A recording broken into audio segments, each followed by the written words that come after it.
আমারও মনে হয় না যে হতে পারবে, কারণ আমি যেগুলো দেখে আসছি ওগুলা বলা সম্ভব না আমার মুখে, কিন্তু আমি এটা বলতেছি। তো গাইস আশা করি আল্লাহ সবাইকে ভালো লাগছে। তো গাইস আজকে কথা বলবো বাংলাদেশের জুনিয়র শাকিব খান শুকরিয়া আদায় করি আমি মহান রব্বুল আলমিনের দরবারে ইয়েস। যে আল্লাহ আমাকে আবার পরিপূর্ণতা তো গাইস আমি বলার আগে এই মেয়েটা কি বললো, জুনিয়র শাকিব খানের সাথে রিসেন্টলি যে বিয়ে হয়েছিল এই মেয়েটাকে তার বাড়ির থেকে জুনিয়র শাকিব খানের বাড়ির থেকে পলয়ে আইসা কি বলতেছে তো আপনারা শুনেন।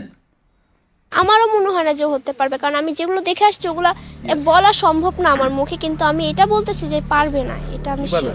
বাবা হতে পারবে না কখনোই। আমাকেও এগুলো বলছে, এখন আমি জানি না ও কি বাবা হতে পারবে কিনা, আমার মনে হয় না যে পারবে। তো গাইস আমরা কতদিন ধরে দেখতেছি যে জুনিয়র শাকিব খান বর্তমান ফেসবুক ইউটিউব সব জায়গায় ট্রেন্ডিং আছে। গাইস কতদিন আগে শিখার সাথে তার কি হয়েছিল আমরা সবাই জানি আর কি, শিখার সাথে তার বিয়ে হয়েছিল। বিয়ার হওয়ার পরে শিখা কি একটা কাম করছিল যে তার গোপানাঙ্গ মানে কেটে দিয়েছিল জুনিয়র শাকিব খানকে। বহুত কষ্ট করার পরে বহুত ডাক্তার, ভালো ভালো ডাক্তার, ইন্ডিয়া বাংলাদেশ সব ডাক্তার মিলে কি করলো জুনিয়র শাকিব খানের যেটা ইয়েছে পুল করতো মানে ওটা আর কি কম বেশি আর কি ঠিক হয়েছে। তো গাইস তারপরে কি হলো, জুনিয়র শাকিব খান মানে নিজে সোশ্যাল মিডিয়ায় বলছে যে আদায় করি আমি মহান রব্বুল আলমিনের দরবারে যে আল্লাহ আমাকে আবার পরিপূর্ণতা আনছেন। সো আমি ওকে সত্যিকারে ভালো না বাসলে ইভেন এই যে এই এত চাপ সৃষ্টি করতেছে এরপর ওরে ধরে রাখার চেষ্টা করতাম বলেন। আমার আমি পুরাপুরিভাবে সুস্থ হয়েছি, সুস্থ হইয়া কি করলো এক মেয়েকে বিয়ে করলো। বিয়ে করার পরে তো গাইস আমরা সবাই জানছিলাম বা ভাবলাম যে না অ্যাকচুয়ালি মানে ঠিক হয়েছে, কিন্তু গাইস সেই মেয়েটাও বললো যে না মানে ঠিক হয়েছে মানে অতখানি শিওর দিছিল না পুরাপুরিভাবে সুস্থ তার ইটা, যদি তার ওয়াইফ মানে দেখছে সেও নিজেও।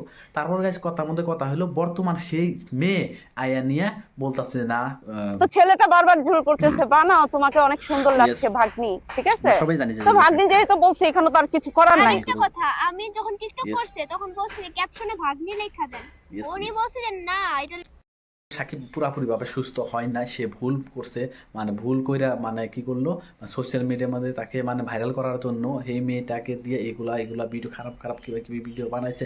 বানিয়ে তার মেয়েটাকে মানে কইছে যে তুই এইভাবে বলবি আমি পুরোপুরি সুস্থ হয়েছি, আমি মানে এখন বাচ্চা জন্ম দিতে পারবো। তো গাইস এরকম করে কি করেছিল এই মেয়েটাকে মানে জবরদস্তি করে বলানো হয়েছিল।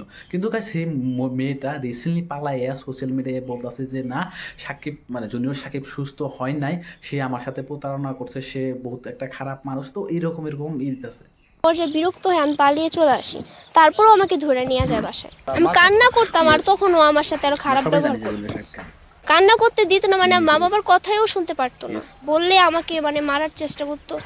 ও হচ্ছে নিজের মাথা নিজে ফাটাইতে গেছে অনেকবার দেওয়ালের সাথে, আমাকে এইভাবেও ব্ল্যাক। তো গাইস এই মেয়ের কাছে আপনারা সব শুনলেন যে জুনিয়র শাকিব খান পুরাপুরিভাবে সুস্থ হয় নাই, সে একটা মিথ্যাবাদী। মানে আবারও প্রমাণ হলো জুনিয়র শাকিব খান যে বহুত মিশা কথা কয় মানে তার এই জন্য সোশ্যাল মিডিয়া ট্রেন্ডিংয়ে থাকা।